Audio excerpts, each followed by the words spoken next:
Everyone, the new Google Health application has just been announced.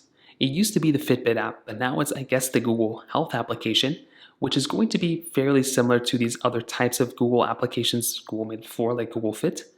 So with Google Health, this is what the app looks like. When you first open it up, it's basically going to tell you that the Fitbit app is now the Google Health application. So now what you can do is you can click continue at the bottom, and then you will basically be able to see your familiar favorites, so everything that's already there. But you can also click on see what's new, and it will tell you the new features.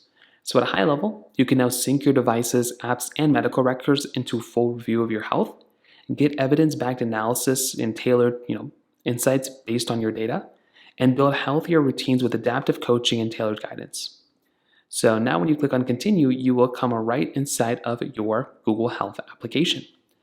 Now at the top, it's going to tell you your steps that you've taken today, including your distance, calories burned, exercise days, different things like that.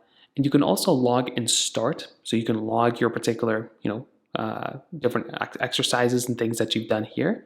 You can also click on, start if you want to go through and just start a workout. If you want to just, track a run, a hike, a bike, a walk, you can do all those things right over here. Now at the very bottom, there's not really too much else. You just have this particular portion here, and then you have this health portion right up here as well.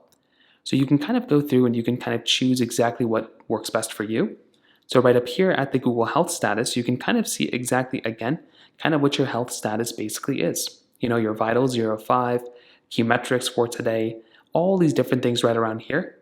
So that is another cool thing that you basically have here as well. So that is another really, really important thing too. So that kind of covers it up. If you have any other thoughts or questions, please let me know in the comment section below. Hit the like button, that'll mean so much, but definitely hit that subscribe button. More importantly than everything else, I love every single one of you guys. Hopefully I'll catch you guys in the next video.